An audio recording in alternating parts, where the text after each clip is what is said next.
She had that last February, and we got going in April, just 6 weeks after she's had the operation. And it's a pretty complicated sort of surgery, and was immobilised for 6 weeks, and then we jumped on the plane, and so we had to take it quietly for a little while for the tendons to knit. And so last year we had come to enjoy the Greek islands very much, but one of the things that we hadn't done, we hadn't been to Athens and had a good look at Athens. And so we stopped in Athens. We flew out of here in mid-April, and we decided to spend a few days in Athens, which was quite good actually because it was still quite cold before all the people arrived. And just being tourists and looking at things like the Acropolis and things, which are well worth looking at, and many of you I know have been. Now, we went down the coast to Levkos, across through the Gulf of Patras, the Gulf of Corinth, through the Corinth Canal, down to Athens, then down around here through the Cyclades, all around here across to Milos, then back and back up to Preveza. And that's the first chart that I've got. I've got about 3 charts to go through, but just to give you a little bit of an idea of where we actually went. So the first thing we did was we caught a bus from Athens to Preveza to get back to the boat with 2 large 23 kilogram bags, and the bus took 8 hours, and when the covers came off the boat, we were 7 months is a long time to leave a boat with nothing connected, and we are actually able to run everything on the hard. And one of the things that I found very good is that we can actually feed fresh water from our freshwater tanks into the engine, and so instead of salt water going in, we can run our engine on the hard and try everything out and do all sorts of things on the hard just by simply turning a couple of valves. And so long as you keep putting the hose into the tank, you can run forever sitting on the hard stand. So it's a very simple thing to do and well worthwhile actually. It's also a good idea when you're leaving the boat for a month or 2 in the marina to just run fresh water through the system instead of leaving salt water sitting right through the exhaust system. I can see Tony nodding. And if Tony nods, that means it's a good idea. Thanks, Tony. But the other thing is, we found that after 9 years, our AGM gel batteries had decided to be not very good, and so we replaced them. And of course, big sets of batteries are quite expensive. We also bought the best anti-fouling we could in Greece, but I wasn't very happy with it. It didn't have any copper in it because the EU, in their wisdom, have banned copper because copper is bad for the environment. So non-copper, expensive anti-fouling, we put on an extra coat of it, and we hoped it would last a while. In case I planned Micron 77? What's that? Micron 77? No, it was a Jotun product. So in any case, we wanted to get through to Athens and then out into the Aegean because the Meltemi comes in June. Now the Meltemi is a pretty serious wind. It blows June and July pretty well consistently, at least 2 days out of 3, and you're talking 30 knots plus, 35 knots, 40 knots at times, and it blows day and night. So it's not a wonderful place for sailing in. Probably alright if you're on a big ferry boat or something. But we had friends, some family joining us in Athens, and so we got out into the Aegean early on, before the Meltemi set in. So off from Preveza, everything was going nicely. We're having a lovely sail down the coast of the Levkos Canal. There's a funny smell of diesel. So I sort of had a bit of a look, and here was a lot of diesel in the bilge, which is not the right place for it. And I couldn't find a leak, and I was worried about a split in the tank. 600 litres of diesel in the bilge is sort of spoils your day, really. So in any case, we did find that it was actually a gasket. In the top of the tank, there's a 1 foot square inspection panel, and I've got a brand new nitrile gasket, which I'd fitted about a year before, and the gasket had completely collapsed and fallen to bits, and so there was just no gasket on it, so the water when we heeled over, the fuel when we heeled over was just pouring across the top of the tank. So the first thing we had to do was go and look for something to replace the gasket with, and if you've ever, some of you have been to Greece I know, and they have a different alphabet there, well, maybe different looking letters, so it's very hard to read anything. Can't understand a word they say, and when you're looking for 4mm, a square foot of 4mm cork, trying to find that in Greece was quite a challenge. But we got somebody to write it down for us all in Greece, so we sort of hand us over. And they're wonderful people, they're lovely, they're so kind, and we got sent from place to place to place, and eventually in a little place called Messalongi, which is on the northern side of the Gulf of Patras. We were in this little village, and we'd gone up this is actually a picture of it, we got past all these fishermen's huts that are quite famous for they're in a swamp there. We eventually got into a hardware shop, sent us to another hardware shop, and he said go up around the corner and a little bit back alley, and we found our sheet of cork, which was very nice. And the last cork gasket lasted 27 years, so I think this one will be okay. Now Messalongi is also famous for Byron. Lord Byron lived there. He was a queer sort of a chap, wasn't he? But in any case, there is a museum to him and a statue, and it's right in the middle of a paddock, and it's about a mile to anywhere else. There's a funny little statue. Cheap land. That's Lord Byron and Karin admiring him. On from there, we went across through the Gulf of Patras, which is the gap between a big island at the bottom of Greece called the Peloponnese and the mainland. And so as we went on through there, we came to a lovely little island called Trizonia, about halfway along. We wandered off around the tracks, and so I found a bit of a do-up project if ever I got stuck in Greece and wanted something to do. Anybody for a launch. And there's no bollards to tie onto, and so the holes in the docks are covered with planks and pallets and things, which are quite annoying in the middle of the night because you trip over. But everything's free, and as a result there are a lot of liverboards there because nobody charges them anything. It's a nice place, and a couple of the boats have even sunk at their moorings there, and so all there is a mast sticking out of the berth, but that sort of tells you it's not a good one to go into. But perhaps our biggest surprise in Greece was finding out how mountainous it was. We hadn't realised just how mountainous, just like our Kaikoura Ranges. If you're sailing down there, it really is much, much higher than we expected. And snow was covering the top of the mountains inland, and also down on the Peloponnese. And so we were sailing along there, and then we got a bad weather forecast, and so we thought we'd better duck in and find a spot to hold up for a couple of days. It was going to blow pretty hard, and it did.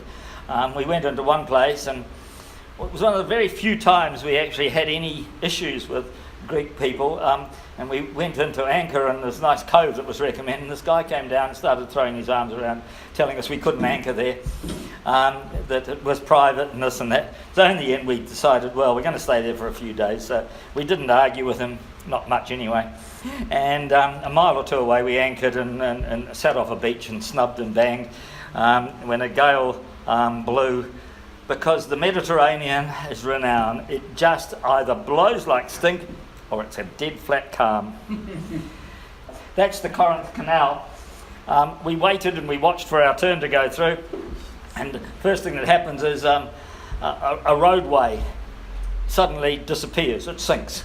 And then an overhead bridge goes up a bit, and then a whole lot of boats came out of the gap, and then they called us up and said, through you go. And so it's about 30 metres wide, the canal at the bottom, sometimes less than that, and it's about 100 metres up to the top. And it was a ditch that they started to dig many centuries ago. It's closed every Tuesday for maintenance. It's about 2.5 miles long. We got to the other end in this convoy, and then we had to tie up at the dock to pay the fee, which was 400 New Zealand dollars for the one transit. So that's okay. There were some wonderful dogs on the dock. Every time they saw a rope, they grabbed it and they pulled. And so if you put a rope ashore, you threw a rope ashore to somebody, the dogs grabbed it before anybody else could. And when you came to go, they did exactly the same thing. And any rope lying around, we had to literally put power on to get our lines back with these dogs heaving and straining, and just at the last moment before they were about to take a swim, they would let go. But up until then, you just couldn't get them to do anything. Everybody was in hysterics, and the ferries coming and going. Oh, typical Greece. It was a lot of fun. At Athens, port of Piraeus, they had a busy marina there, and it was quite reasonably priced actually by Mediterranean standards. So we headed off with our family for a bus tour to places like Delphi and Meteora, as one does. They're quite relaxed about cruising yachts in Greece. You hear all sorts of things and you read all sorts of things, and Noonside will tell you all sorts of things, and none of it's true. The politicians say one thing, that they're going to do this, but the people who operate it, the customs and the guys at the coalface, they do what they do anyway, and it has nothing to do with what the politicians said they were going to do. But we found it very relaxed, so long as you have the right paperwork and you go in and fill out the things and you're polite. $50 cruising permit for a year, and that's it. That's the only fee that you pay. So we arrived in this marina in Athens, and they do say that you're supposed to get your cruising log stamped when you go into each port. Well, they then sort of said, well, get it stamped a few times, otherwise if it's completely blank, they don't like that. So long as it's got a few stamps in it, you're okay. But since we were actually parked right in front of the customs office,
to the Riviera, again, we were right there, right next to Nice, French Riviera. You'd think it's expensive as anything, but it's not. Not too many boats. Anchorage, a bit of a crowded Anchorage, but that was okay. Cadaqués on the way. We went through some islands. Now, the Pyrenees run right across between France and Spain. They pretty much across the border there.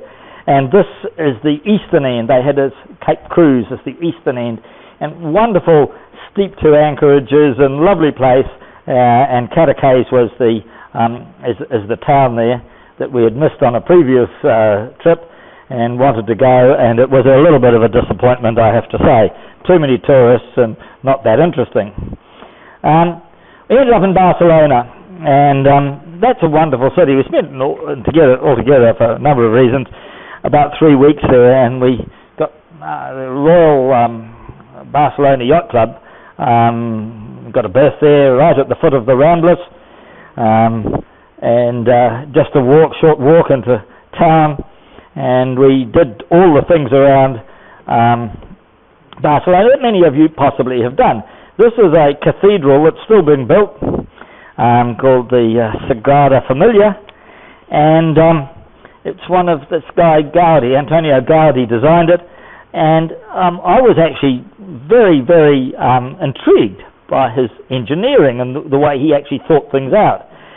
Inside, the pillars, he liked nature, and so the pillars are made of coloured stone, and then they branch out at the top, all supporting load-bearing pillars. They branch out at the top to look like trees inside this cathedral. And it's an amazing spectacle. It's been 100-odd years in the building so far, 150 years, and it's soon to be finished, they say. We went up in one of the towers, which was probably 300 feet up, and that's the spiral staircase, walking down the spiral staircase, and it just goes on and on and on, and you look down the spiral staircase. It's really, it's quite giddy making. He used a lot of natural light, not so many artificial lights and stained glass. He used different colours and things, so when the sun's in different parts of the day, the light changes all through the inside. He also designed a lot of other places. That's his house, which he liked working with nature, and he loved using wood as well as glass. And I was quite taken with some of the ways he used wood decoratively as well as structurally, and different coloured woods, and he just chose them and built it. And this, of course, is a museum now. It just goes on and on and on. Quite an interesting chap. But perhaps one of the most interesting things I found about him was we're all used to curved arches and things, and cathedrals that are built with curves and so on, and how a curve works and how its structure is strong. We're used to ellipses that look very nice and oval-shaped things. But he didn't use any of those. He actually worked out that when you take a length of chain, the catenary, and we're all used to a catenary on anchor chain, it actually is a parabola. And he figured that the loads on a parabola were equal right throughout the length of it, and so he figured that turning a parabola upside down was a great way to actually have a vertical load downwards on it. And so these are parabolas turned upside down, and that's what he used for all his structures, that particular form. And he did that with the cathedral and with all the other buildings he did. It's quite different from any other engineer that I know of that's designed buildings and things. However, that's where we were, at the foot of the Ramblers, and that's that chap up there, that's Columbus pointing towards America, by the way, just so we knew where to go. And as we headed down the coast to Gibraltar, we had noted that it had been a pretty quiet season up till then from a hurricane point of view in the North Atlantic, because we wanted to get across to the Caribbean. So we had a chat with Bob or two, and the hurricane season then just wound up.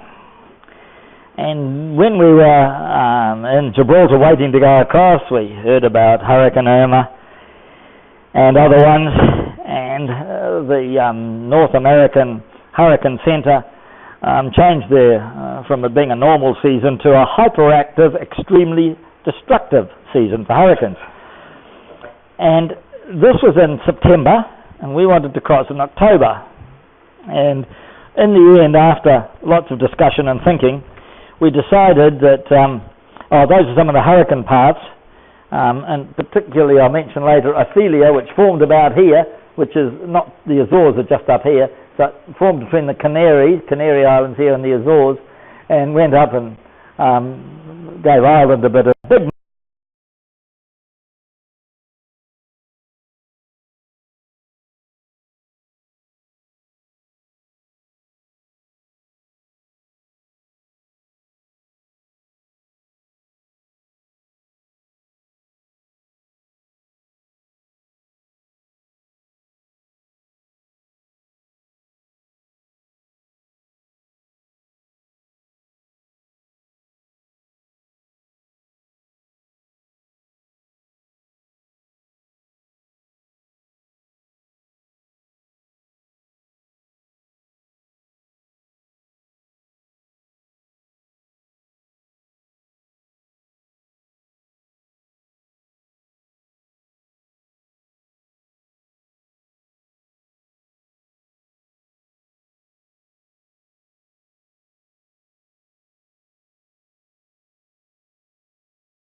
rainfall per year.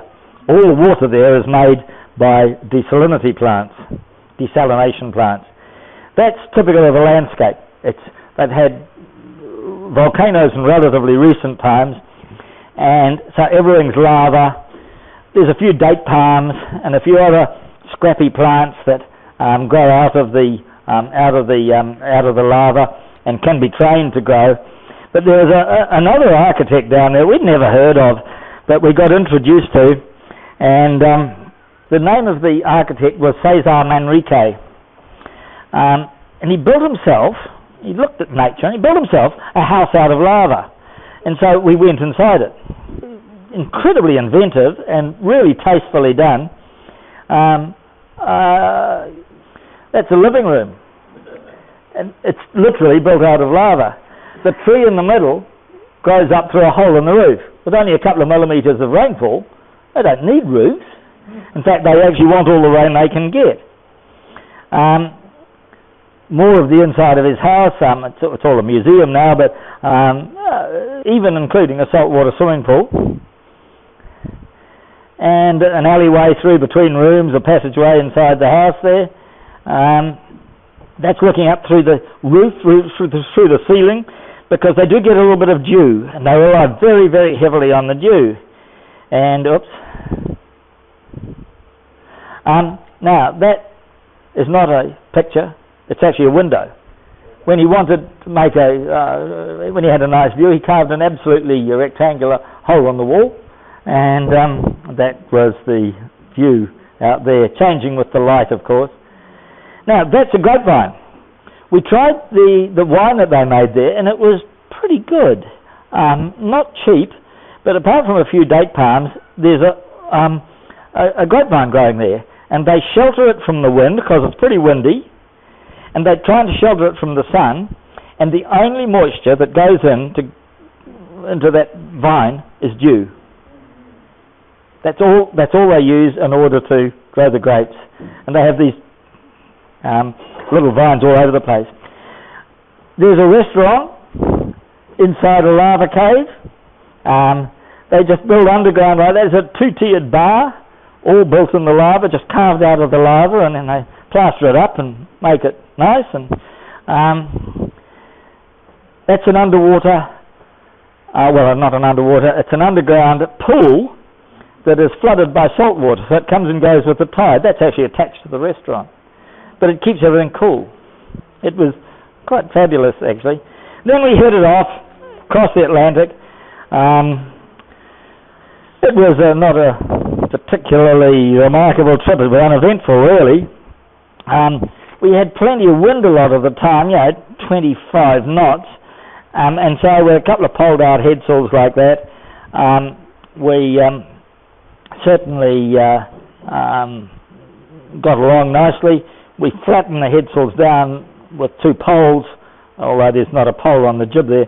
We flatten the headsails down as much as we can so we minimise the rolling, and we try and keep the boat speed between about 7.5 or 7 and 9 knots, and that way we don't overpower the autopilot, which is one of our more important crew members, actually, to say the least. So this is actually heading southwest towards the Cape Verdes, and we were surprised then by the amount of swell that we were getting out of the North Atlantic. The current was not helpful, but it wasn't too bad against us, but it was a pretty swelly sort of a trip and a confused sea all the way, and it didn't take us long to work out that Cyclone Ophelia had formed between us at the time, right there between us and the Azores. So we talked to Bob about that on the sail mail, and Bob, he said, "Don't worry, if you're an island, I wouldn't want to be there."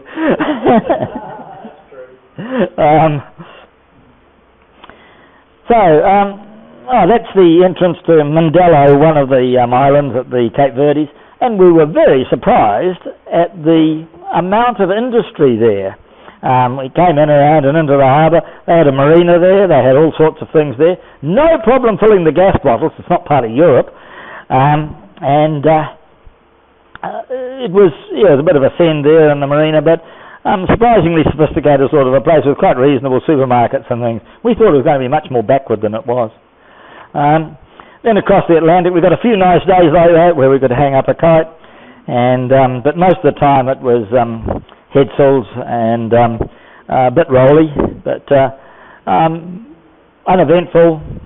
15 days across, just over 2,000 miles across to Barbados. We did catch, John's a good fisherman, and we did manage to actually get a couple of dorado, and eating fresh dorado is a great pleasure at sea. Just as we were arriving over towards Barbados, all day, or for a long time, we saw this sail coming up behind us, a 60-foot catamaran flying an MPS. We talked to him on the radio, and he'd come directly from the Canaries. He said he'd made several crossings across the Atlantic, and he was quite relaxed about it all. And we thought, we were quite happy that we'd gone down to the Cape Verdes, and where we could have kicked for touch if we'd wanted to, and turned left and gone south.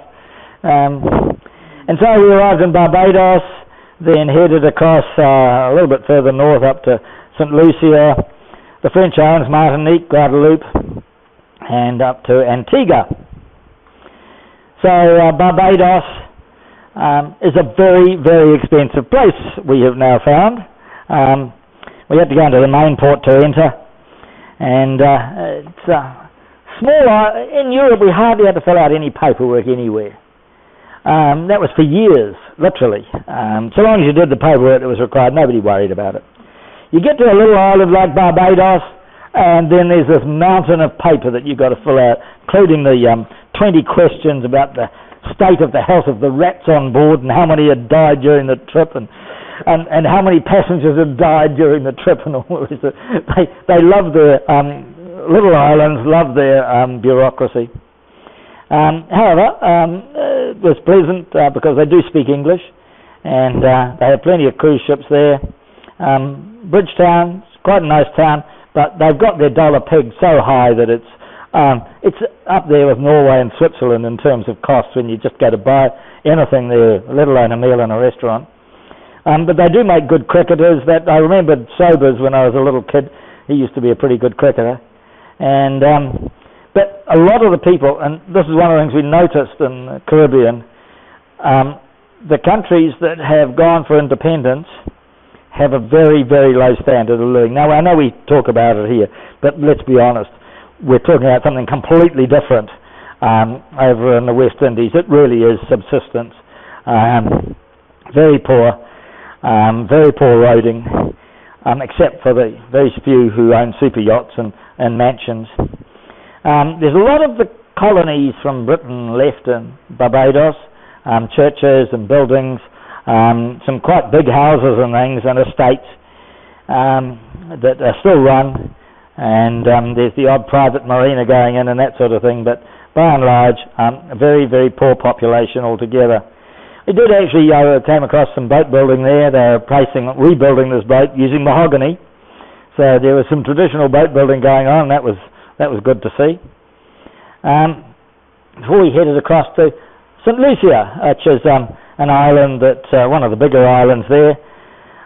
It's got a good marina, but we'd heard on the grapevine and all the reports that there were quite a few muggings in some of the places in St. Lucia, so we were a bit careful where we went. That's two islands called the Pitons, or two headlands called the Pitons, which is probably the most remarkable landmark about the whole of St. Lucia. In fact, it's so remarkable that they have developed their national flag, which in fact tends to, it has a couple of triangles on it representing the Pitons. I think it actually looks like that dreadful peak flag that they produced here for New Zealand some years ago and suggested it. It meant nothing, and nobody in the world would ever know what the flag meant for St. Lucia. In any case, on to Martinique, and where the French have maintained their colonial control of the islands, the standard of living of the local people is much, much higher. It's quite a good standard of living, even the poorest people have there. This is Fort de France, the fort at Fort de France on Martinique. We drove around there, found ourselves some nice restaurants at quite reasonable prices, but of course France pours money in from Europe. That's a rum factory where they've preserved a water wheel, and they've even got a wonderful old train that goes out and picks up the sugar cane and has seats on it for passengers, so they can go and watch the guys working. Further north, right at the southern end of Guadeloupe, is the Saints. There was a battle of the Saints all those years ago, which was one of England's famous battles that Admiral Rodney managed to beat the French at. In any case, the Saints are a lovely group of islands with lovely anchorages, but had been hit by Hurricane Irma, but not as bad as some places. Ashore, again, this is a typical street there. You can see the difference in the standard of living for the normal people there compared with the other islands. There's a couple of things here. First of all, that white ship in the background over there, it's not actually a ship, but it is built absolute replica of a ship in concrete, and it's actually a building that looks just like a ship coming out of the side of the mountain. It's very well done, and it's actually a hotel. But if you can see the palm trees there, they're just slowly starting to recover a bit there after the hurricanes, but the damage to roofs, to infrastructure was huge, and the crops, all their crops are devastated through where the hurricanes went through, which is not everywhere, but where the hurricanes went through. That's power wires. Power wires down all over the place. You've got to step over them on the road and things, and somebody's tied a few together there with a bit of old rope. So you're a bit careful when you move around still. They just haven't got things up and going, but they want tourists to come, they want people to come so they can actually get some income to actually get on with things. A couple of boats there up on the beach. The one on the left, that one is steel, and they do look like they're trying to do something about salvaging it. But just near there are a number of buildings with roofs missing and lots of houses with tarpaulins over the top and that sort of thing. The one on the right was in pretty bad shape. The rudder had come off and been driven up through the bottom of the boat and right out through the cockpit. So that one wasn't going anywhere. But in the Saints, the damage to boats and things wasn't anything like it was up in the Virgin Islands, just a few hundred miles away. I just picked up some pictures. That's the aftermath, and there's a crane in there starting to pick boats up out of the melee. That's a marina. That was a marina. Some pretty spectacular stuff as to what happened when boats are sort of thrown on top of each other like that. And there's one picture somewhere of a keeler on top of a building that's probably 20 feet up in the air. But that's a big catamaran upside down on top of the other boats, which are on top of other boats. Again, a boat sunk in the marinas, sunk in the berths, upside down, thrown all over each other, and quite a big catamaran. So the charter fleet has been, some people say 70% wiped out and through the Virgin Islands. Up northern Guadeloupe, that's a little dinghy dock that you could anchor out and went into, go shopping in the dinghy, and they had missed the hurricane, but only by 50 miles, and it was enough. We ended up at Antiguia, which is another island which used to be British. In the south there's English Harbour and Falmouth Harbour, which are incredibly upmarket, sophisticated, with the biggest super yachts going there, and the rest of the island is devastatingly poor, except for Jolly Harbour where we parked the boat. And so we went off one day. We had about a week there to potter around, some lovely anchorages. So we thought, we're going to St John's because there's an anchorage in there near the middle of the main city. And as we went up the harbour, we saw that we would be sharing it with the people from 4 cruise boats. And so we decided to go swimming that day, or snorkeling or something. And later on, when we did go into St John's, there's one main street that's a couple hundred metres long, a couple of little side streets, a few touristy shops and some shacks. That's it. That's what they put tour loads of people into. What they do when they get there, who knows? Wander around looking for something to do. And finally, we actually had a friend who owned a house there on the beach, a bit like Whittianga Waterways, I suppose. And she had a private dock there, and we said, do you want to hire out your private dock for less than the marina? And she was delighted to do that. So we left Victoria there beginning in December, and tomorrow we fly out and go back and carry on. But that's what we did this year. So, now Karin's going to answer your questions.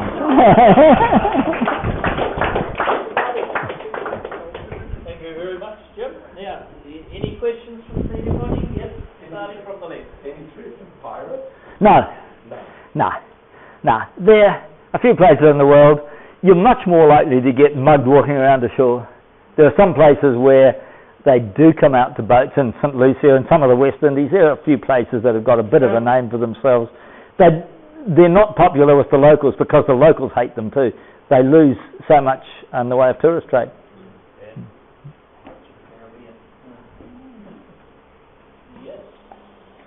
Yeah.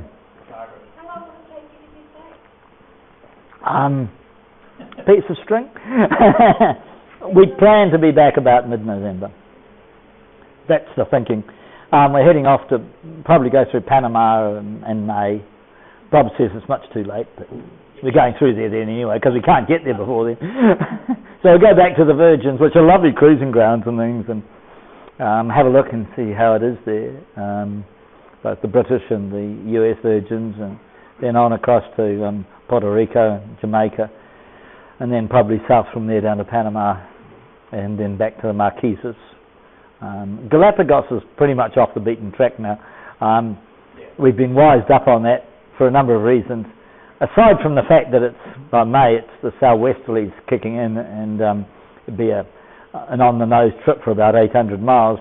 But putting that aside, most of the boats don't go there now. It is the last report we got was the locals, or the people of Ecuador, charged a 49-foot boat $2,000 to be there a week, and they could only go to 2 places. Enough said. You're entering so many countries. Yes. And I think you're coming into the USA. You get any visas? Does Maryland need to get visas to get into these countries? How does that work? By and large, New Zealand is very, very good. Even places like Brazil, we got visas on arrival, no problem at all. There is one thing with the US that you have to be aware of. If you go into any US territory, like Guam or anywhere like that, if you're on a private vessel or private aeroplane, you cannot use an ESTA visa that you pick up online. You've got to fill out their form, pay their $200 and get a 10-year re-entry visa. I think it's called a B1 visa, which means that you then have to go through the rigmarole of getting the paperwork done, and you then go into a place in Auckland, the embassy in Auckland, where you have an interview, and you're given a time for the interview. So usually a couple of weeks from when you make application, and you go in there and you have a chat with the people, and anybody who's got a conviction of any sort, any reasonable sort, or anybody who wants to stay more than about 3 months there has to have this B1 visa. We hear that people with convictions and things can't get in. Well, they can if they've had their nose clean for a long time and they've got good reason. They're actually very, very reasonable when you actually go in there and talk with them. But you have to go and line up and have an interview. When we went in, before we left New Zealand, the chap said, "Where you go?" "Oh, yeah, that's very nice. Can I come with you?" At which stage we knew we had the visa.